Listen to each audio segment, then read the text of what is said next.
আমি তো ঢাকায় রাজপথে ঘুরে বেড়াচ্ছি, পার্টি অফিসে আসছি, আর আমি তো রংপুরে আপনাদেরকে আমন্ত্রিত করেছি। আপনারা রংপুরে গিয়ে দেখেন, যদি ফিরে আসতে পারেন তাহলে আপনার কথা বলবেন। সেই জন্য এই ধরনের কাদা ছোড়াছড়ি বাদ দেন। আপনারা দরকার হলে এত জনপ্রিয়তা যদি থাকে দল করেন আপনারা এইভাবে। আনোয়ার হোসেন মঞ্জু, নাজিউর রহমান মঞ্জু, ফিরোজ রশিদ, কাজী জাফর অনেক গ্রুপ করেছিল, তারা কিন্তু আজকে আস্থা করে নিক্ষিপ্ত হয়েছে। কিছু বহিষ্কৃত নেতারা তারা আজকে একটা ঘরের মধ্যে ভাড়াটিয়া কয়েকজন লোক নিয়ে মাত্র 3টা জেলার 2-4টা করে প্রতিনিধি নিয়ে কাউন্সিল করে তারা জাতীয় পার্টির লাঙ্গল দাবিদার হয়ে নির্বাচন কমিশনে আপনারা আবেদন করেছেন। আমি মনে করি আপনাদের এই স্বপ্নই থেকে যাবে, কোনোদিন আলোর মুখ দেখবে না ইনশাআল্লাহ। এইভাবে ষড়যন্ত্র এর আগে হয়েছিল, জিএম কাদেরের উপরে নিষেধাজ্ঞা দিয়েছিল, সেই ষড়যন্ত্র টিকে নাই, এটাও টিকবে না ইনশাআল্লাহ। আর তাদেরকে আমি তো রংপুরে আবাঞ্ছিত করেছি, আপনারা জানেন। তারাও কিন্তু আমাকে বলে আবাঞ্ছিত করছে। আমি তো ঢাকায় রাজপথে ঘুরে বেড়াচ্ছি, পার্টি অফিসে আসছি,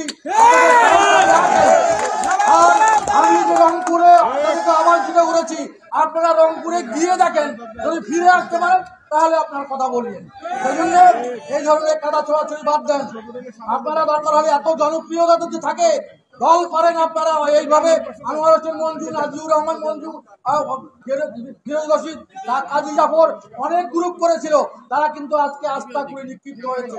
সেজন্য আমি মনে করি আমাদের জাতীয় পার্টির মূল ধারা হোসেন মোহাম্মদের সাথে রেখে দেওয়া জাতীয় পার্টি জিএম কাদেরের হাতে অত্যন্ত শক্তিশালী অবস্থানে যাবে ইনশাআল্লাহ।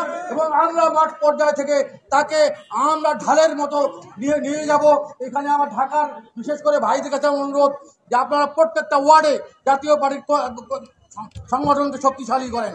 আমরা যেমন 2 ঘন্টার নোটিশে একটা আলটিমেটাম দিতে পারি, যেভাবে সেইভাবে আপনারা বিশেষ করে আসিফ ভাই, লোটন ভাই, এখানে সাইফুল্লাহ ভাই আছেন, ইমরান ভাই আছেন, যারা যারা আছেন সবার প্রতি অনুরোধ, দলের ভিত্তি মাঠ পর্যায়ে শক্তিশালী করতে পারলে আগামী দিনে ঢাকা দখল করার মতো শক্তি আপনাদের হাতে আসবে বলে আমি মনে করি।